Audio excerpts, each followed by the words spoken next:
Quilt Roadies. Well, today I am going to endeavor to start my Kathy Schmitz Eastmoreland project. So those of you who are intending to sew along with me, I am going to show you my process. So Eastmoreland is a very sweet design by Kathy Schmitz. It's a fine old neighborhood where the trees are tall and the homes are sweet. And it uses her home fabric, which is, it's just little charm packs, those little 2.5-inch charm packs. So I was excited because I love Kathy and I love her designs. I have been long a fan of her embroidery, and so when I saw this come up, I just knew I was going to do it. And then my friend Marion said, "Why don't you do a sew along?" And although I had not really done that until recently with the Tannenbaum Edit to Sitars, which I still have to get out and get it going in 2020, I thought I would give this one a start because it is a small, sweet project. So first of all, my whole project, the whole Eastmoreland project, fit in this tiny little lunch pail. This is an old lunch pail that I've had, and I love it. It makes me, you know, it's a Mary Englebright. It seemed perfect for this project. And I ordered the kit from Kathy, and so I did get the Valdani threads. There were only 3 choices that she uses in the project, and those are all, let's see, 12 weight. 12 weight, and the numbers are P1, which is the reddish number, 0514, which is the variegated beige, and then 0531, which is the dark. And they're all variegated threads. So I have those. And then I got a little packet of little gewgaws, buttons, tape, little seed beads. But you can go on her site, and she has created a downloadable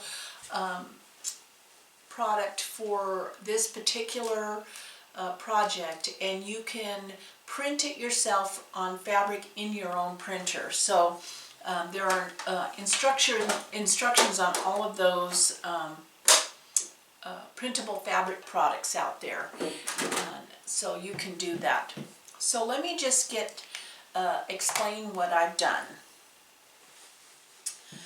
I took the flannel, and because I do not want my flannel to be all cattywampus, and if you read her instructions, what she does is she zigzags around the whole outside edge of the flannel to keep it from fraying. You know, I'm kind of trying to go a step faster, not always to the pleasure of the instructors and designers, but it's what works for me. You've probably heard that. If you've been with me for any length of time, you've probably heard that over and over again. But what I did was I took my piece of flannel, lovely, lovely flannel, and I backed it with SF 101, which is a Pellon product. And I use that a lot in my wool projects. And it just keeps the wool from stretching, and it's going to do the same thing. It's going to provide stability for the flannel. Because we're going to be embroidering on this flannel, and so it is, you know, it's going to get stretchy and out of whack, and I don't want to deal with that. So I have backed it with the SF 101, which I buy by the bolt at Joann's when I have a coupon. Once I did that, you know, and you fuse it with both sides. And I'm going to give it another press just because it's been folded up in that little lunch pail. But then the next thing I did was I read what size my project was going to be to give myself guidelines. And then I drew onto my flannel with a chalk pencil the size of my project. And once I had that chalk outline done, I then took it to my sewing machine and I basted that chalk line so that I would have a framework. So let me see if you can see this. I'll bring it over to you. So there's, I'm not sure you're going to see too much of that because of the lighting. Oh, there we go. See, there's a little basting stitch. So I have a basting stitch around the whole size of the project. And so then I have a framework. Now this is just a sweet little primitive project. So, you know, you're not going to stress too much about having everything lined up perfectly. But the one thing that I did not bring that I'm going to have to get just to help myself is a chalk pencil. So probably tomorrow I will go over to the Quilter's Market and buy myself a chalk pencil so I can make basically lines across my piece to have 1, 2, 3, 4, 5 rows. So basically dividing this piece with 5 rows that are approximate. Because if you look at your pattern, you will see that the houses are not sitting like all on the same line. So I'm only going to draw that chalk line to kind of give me a general guideline, and then I'm going to work that back and forth, kind of adjust them a little bit so, you know, not the whole neighborhood isn't like, well, there might be neighborhoods that are picture perfect, but most neighborhoods are not. So I don't want this neighborhood to be that way either.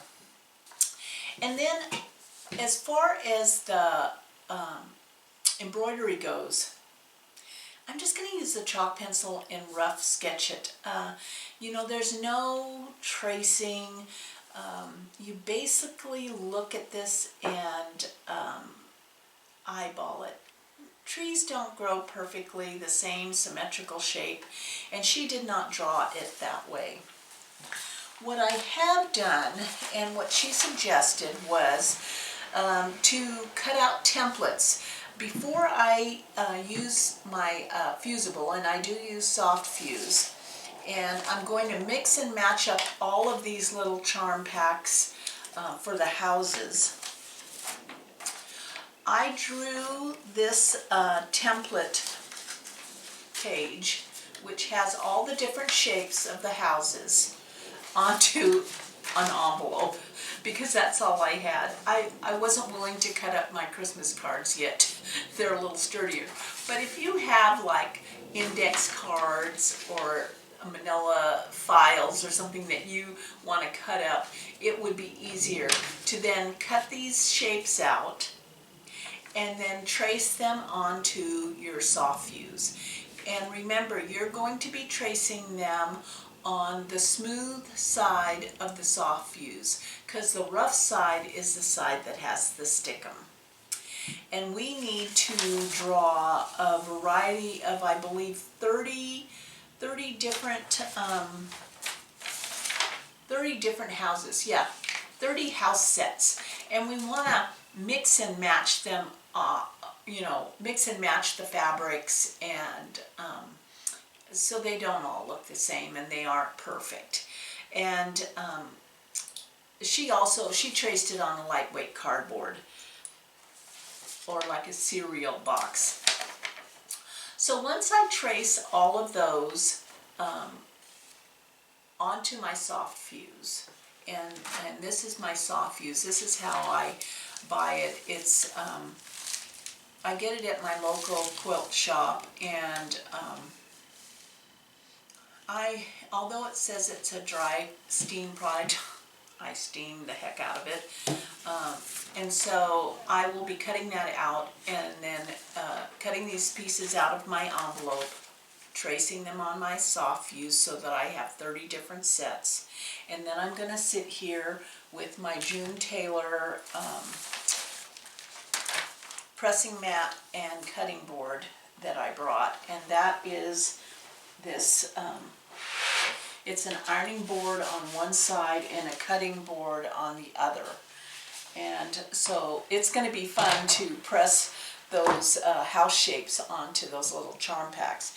And once I get them all pressed and get my chalk pencil and do the line, I'm going to start laying them out.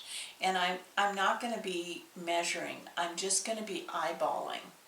And once I get all of the houses adhered to the back, then I believe I'll stitch those houses down before I embroider the trees.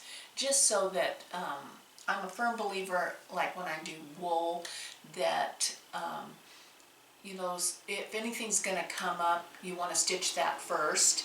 And so I'm going to be doing that. And since the embroidery, it's not going to give me a problem, I'm going to go ahead and stitch the houses down. Now,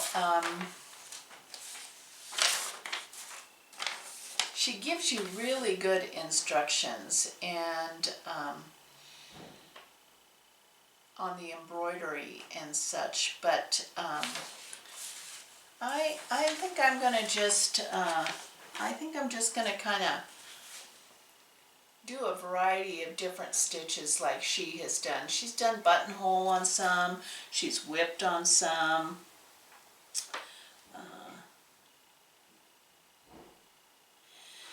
She says each house will need a bit of stitching to secure it in place. And just so you know, if you're not much of a hand stitcher, there's no reason you can't do this on your sewing machine. If you're really comfortable with all those specialty stitches on your sewing machine, go for it. Go for it. It's your project. So I wouldn't hesitate to do that if you are not one that wants to hand stitch. For me, I love hand stitching. It's what makes me a more peaceful and lovable person. So I know I will be hand stitching these down, and then I will be going on to the embroidery. So this is part one of that, the Eastmoreland stitch along. The next time you see me, I will have my chalk pencil, and I will have started laying those houses out. But in the meantime, what I'm going to do off camera is start tracing, because that's such a you know, it's kind of a boring part, is tracing my shapes that I drew on my envelope onto my soft fuse. So stay tuned. I'm glad that those of you that are coming along with me are going to be doing it also. We will be living in the sweetest neighborhood